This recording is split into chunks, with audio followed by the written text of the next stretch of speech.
So, guys, another round of apocalyptic Russian news continuing to pour in from the Russian hell state again today. I've got a number of stories today. Before we get into Ukraine's continued strikes on Russia's oil industry, we've got the Russian stock market in free fall. We've got the third quarter earnings reports out of Russian companies, specifically the oil sector, coming out with third quarter earnings today, and as spectacular as we all predicted them to be.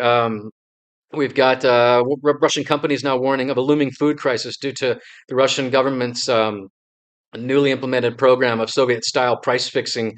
We've got the ultimate hubris of the Russian dictator now sending plane loads of weapons to the Venezuelan dictator in the past week. He looks like he's arming Venezuela for a war against America. I mean, this guy is completely lost it. Anyway, I've got like seven other stories, but what you're watching right here, this is last night in Moscow.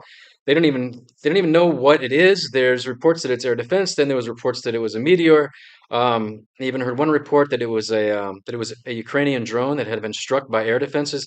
Anyway, this is in Moscow, and I don't know the report that I like that maybe it is a meteor, and this is God coming in to stepping in on the right side of this conflict, and that would lead us to the ultimate question: does God really hate Russia? I don't know. We have to ask ourselves these things sometimes. Russia has always been a hellscape of misfortune, and you never know. I mean, maybe the place is just a virus. Multiple angles of this from all across Moscow and Moscow's regions. Yeah, I don't know. You can look it up and decide for yourself what it is. But what was really awesome about that meteor came in last night during a massive Ukrainian drone barrage that struck Moscow and a number of cities. And this is not Afghanistan that I'm going to show you here.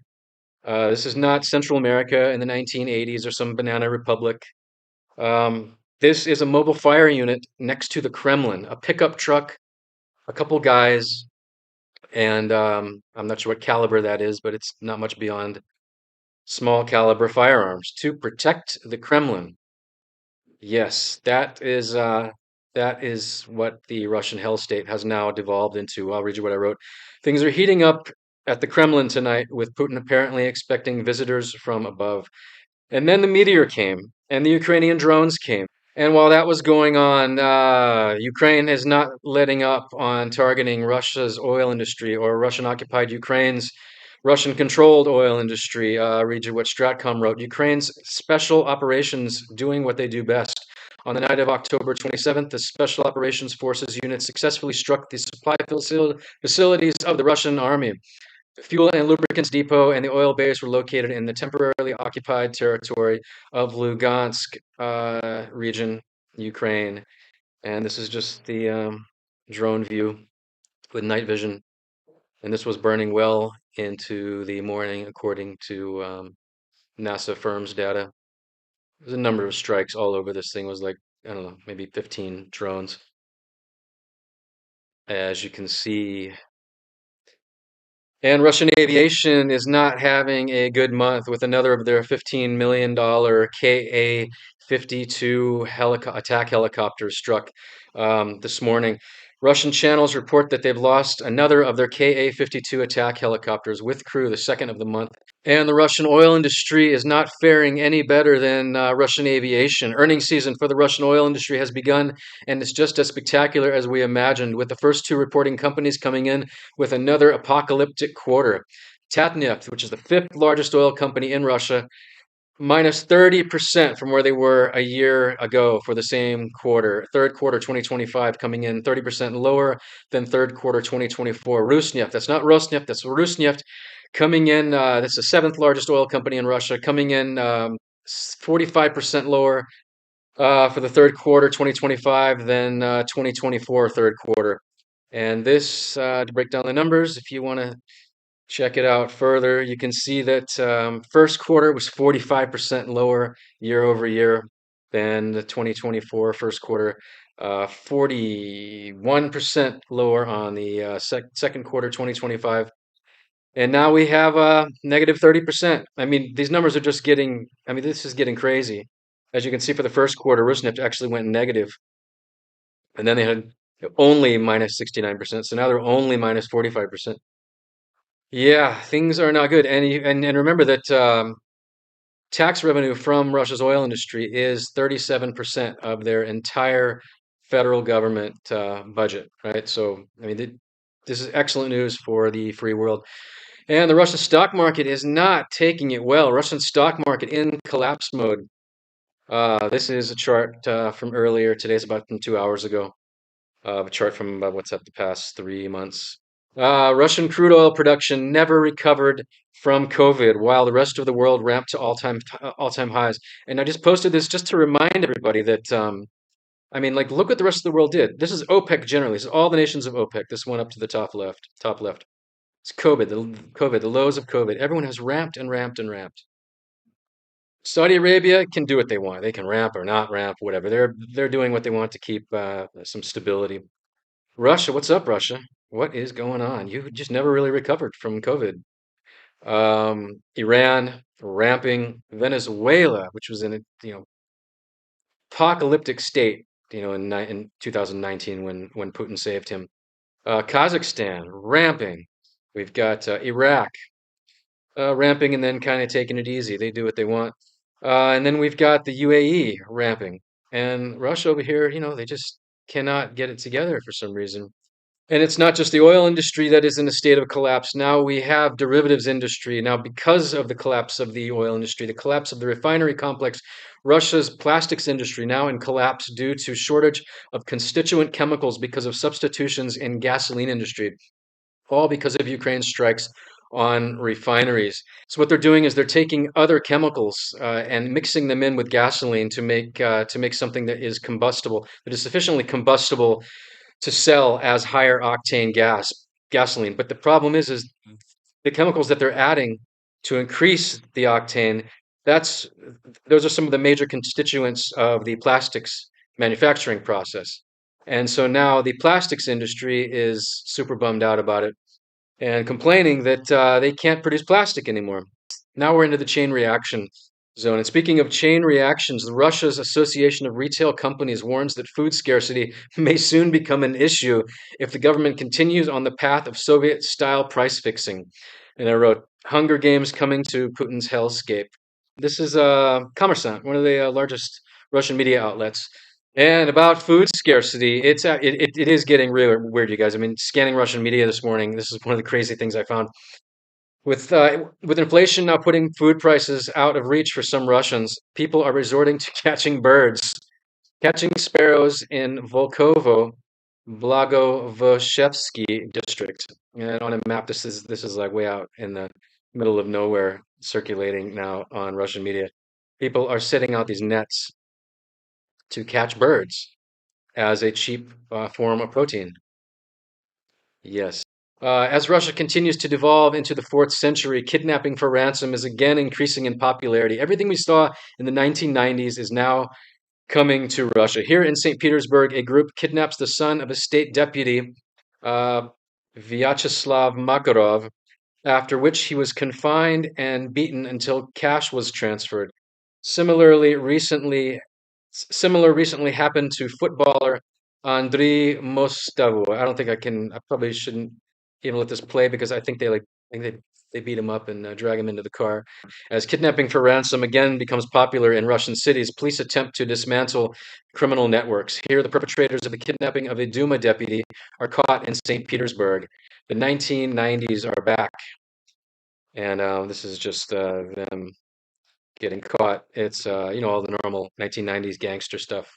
Um, an SUV full of weapons. A difficult weekend on Russian roads as government's reduction of 40% per year in funds allocated for road maintenance since the beginning of the war is taking its toll. And I did a story on this last week also. All these videos are flooding social media right now with um, since the war began, every year they have been lowering the funds allocated for road maintenance all across Russia. And so for that 40% per year has now led to roads just essentially not being maintained at all. The large highways, I mean, at the federal level, the regional level, there's no more money. All the money is going to the war now, to North Korean weapons factories and to slamming ballistic missiles into apartment buildings here in Kiev. All across Russia, as highways freeze, catastrophic accidents with drivers complaining of deadly conditions. And here's a guy just sort of sliding all over the road, and then he looks up, and let's take a look. And there's a massive pileup of Russian trucks. And you remember last week I showed you one where there was a giant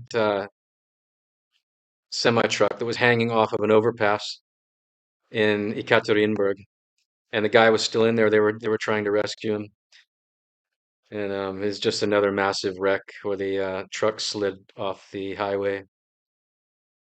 There's about 30 of these this morning that I picked up across social media. And this one was stacked with automobiles apparently, because normally they salt the roads and they chisel away ice, and those things are no longer being done. And this is a catastrophic accident here. You see it's down a hill and the ice settles on the bottom, and then yeah, and then things get weird. Societal collapse. This is what it looks like in Russia as the war consumes the entire economy. And what is Putin to do? What would you do if you were Putin? Would you would open another front, right? You would start sending what little cash and weapons you have available to prop up your buddy dictator over there in Maduro. And a little background on this, one of the first videos I did on this channel when I started doing these videos, 2.5 months ago, back on August 8th, I did a video sort of outlining what I thought was going to happen with all of this. And Nicolas Maduro, one of Putin's pet projects.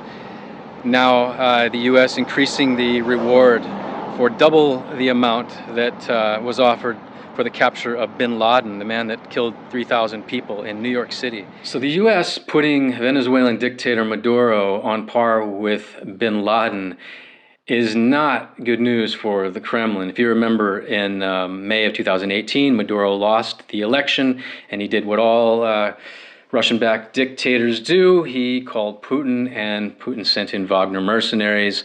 The Venezuelan national oil companies relocated their headquarters to Moscow.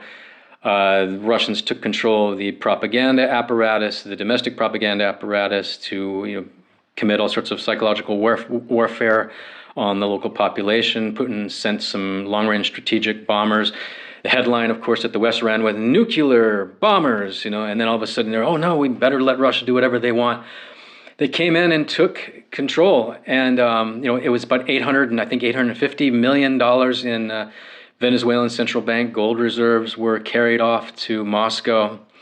The stakes are very high now. Putin does not want to lose Venezuela, but there's absolutely nothing he can do about it. Listen what our German friend Jürgen wrote.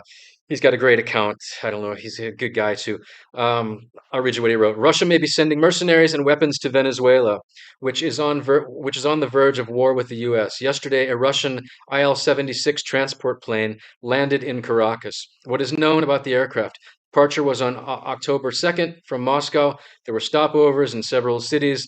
This airline is already under sanctions for transporting cargo on behalf of Wagner, transporting weapons and ammunition to Venezuela and Africa. So Putin honestly believes he's going to prop up Venezuela in a war against the United States in order to save his boy. He goes on here, what these Kremlin actions mean: either the delivery of any type of weapons from Russia and Africa to Venezuela, or the use of mercenaries affiliated with the former Wagner.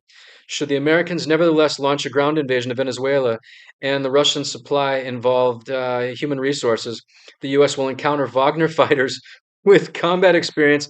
And you remember how the last conflict between American missiles and Wagner mercenaries in Syria went. I don't know how many it was. It was like 80 mercenaries that the U.S. just took out with like one missile strike, and Russia did absolutely nothing about it. Do you remember that? That's back when Russia still did have control of Syria.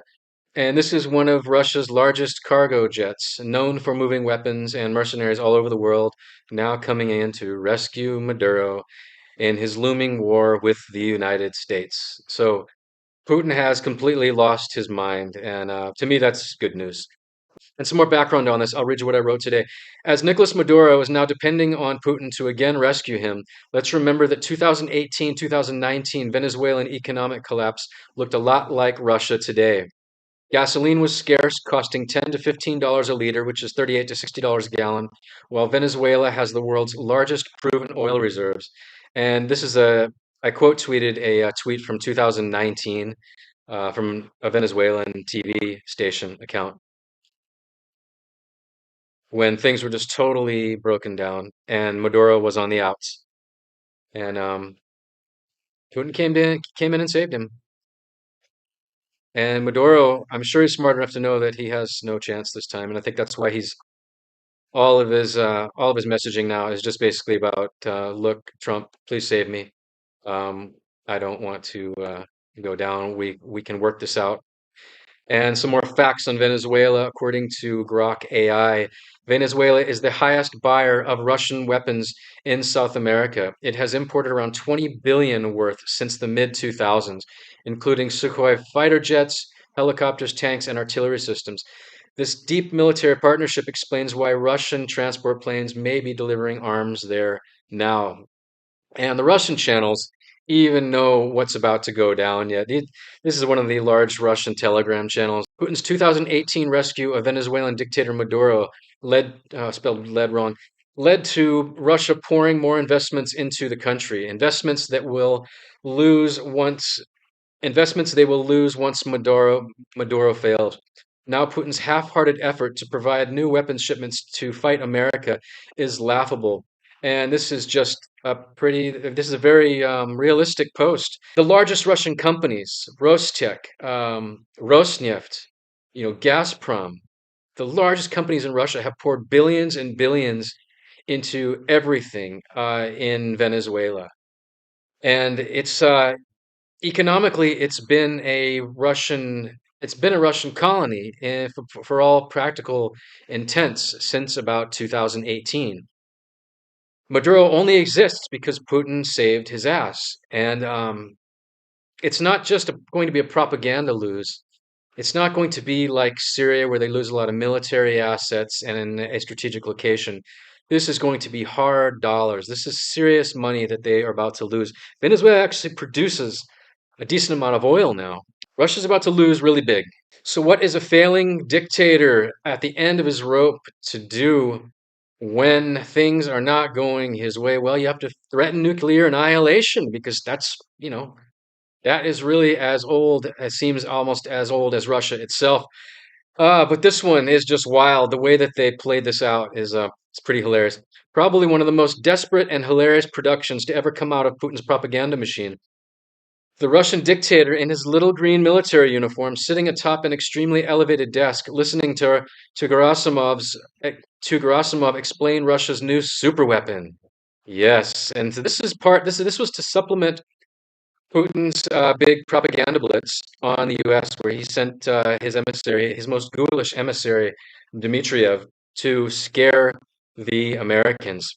And this was to supplement that, where Putin just announced his new superweapon, apparently. And they apparently tested it and it flew all over the world or something.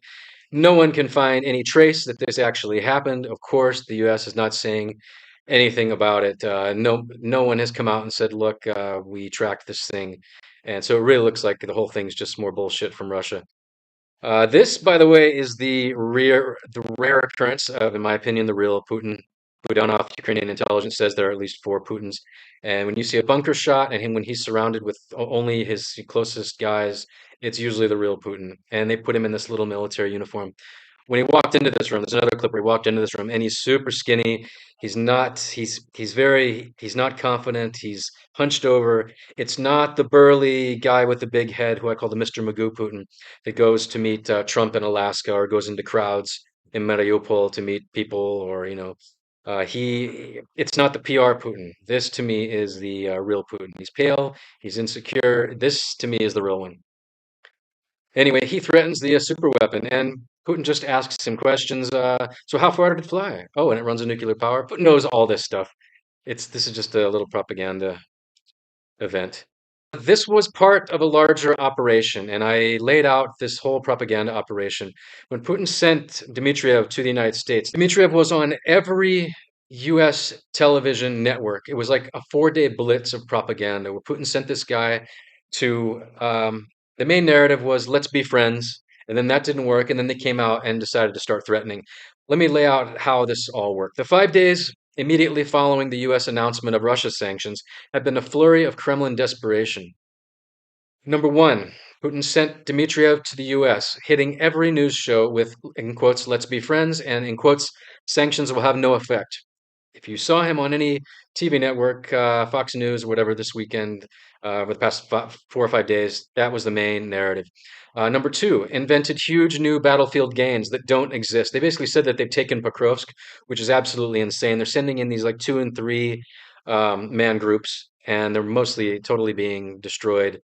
uh, Invented huge new battlefield gains that don't exist. Again, the encirclement narrative. This encirclement narrative was the same one. They were so effective in getting the Trump administration back, I believe, in March. Guys from the Trump administration were even saying that, look, Ukrainian forces are encircled. They're encircled. And there absolutely wasn't the truth. But now the U.S. has real data coming in. And so I know they know that this is 100% bullshit. Number three, Putin announced a new super weapon. That's the film I just showed you. So it's carrot, let's be friends, and stick, super weapon with desperation, encirclement, right? So Ukraine can't win.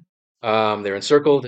Um, Russia's too powerful. We have a super weapon. We're going to beat you into submission. Talking about the U.S., we know with the new super weapon, and the let's be friends. Number four, increased strikes on Ukraine's civilian population to again to reinforce the narrative to, in quotes, stop the killing. If you'll just do what Russia wants, Russia will stop killing everyone. No, but see what that doesn't work. 45 years of Russian occupation in Poland or Romania or anyone that was behind the Iron Curtain knows that the real killing and torture doesn't start until the Russians actually get control. This is all the prelude. This is the appetizer to what Russia really wants to do.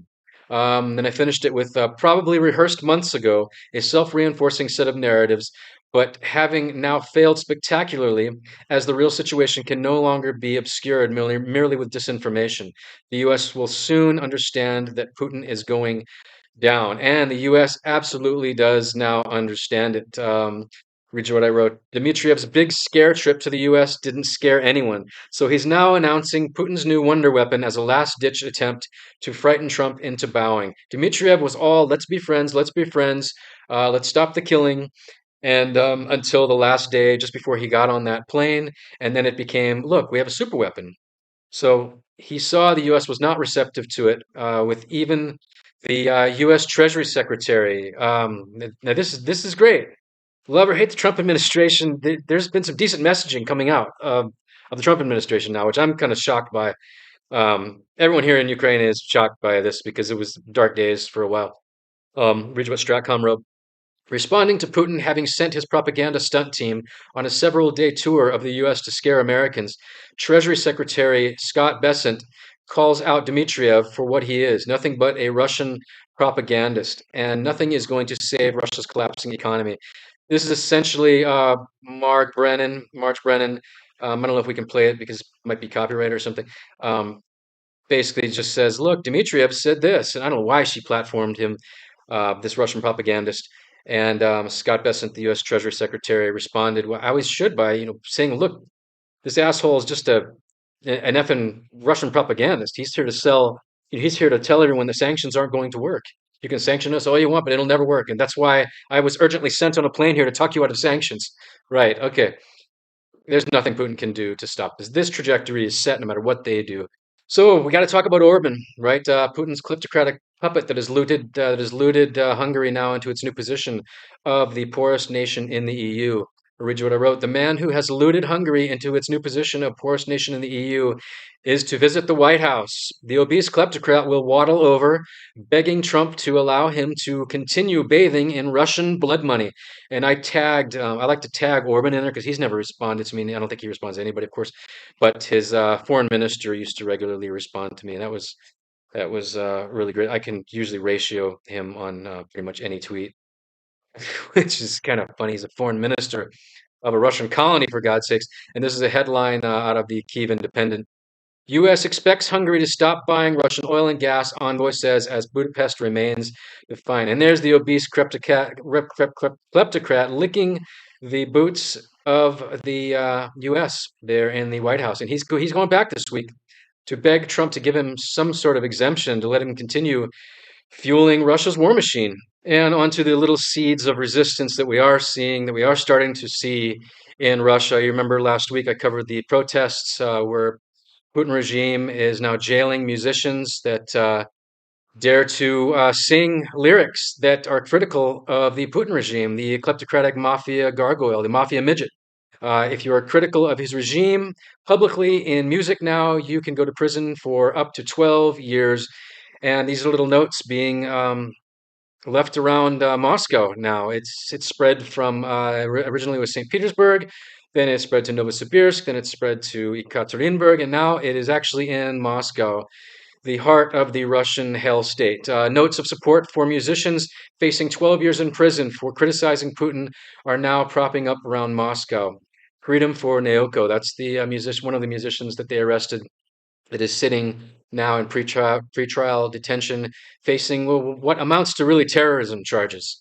You can murder someone in Russia now, and you will get a more lenient sentence than if you sing a song that refers to Putin as the old man, as this woman did, the old man in the bunker, or when the Tsar dies, or any of the lyrics that they were singing. And I'll leave you on a positive note, like I have been for the past few episodes here. I'll read you what I wrote here. Daddy's back from months of turning Putin's filthy savages into a charred yellow paste at the front. This is just one of the many, just not to forget that right now, while we are warm and criticizing the regime, no matter how bad your life happens to be and what you're doing, I don't know whether you run a charity or I don't know, you contribute to a church or all the things that you may do to make the world a better place. No one is working harder than the men and women, the brave men and women of Ukraine's armed forces that are in freezing trenches right now at the front.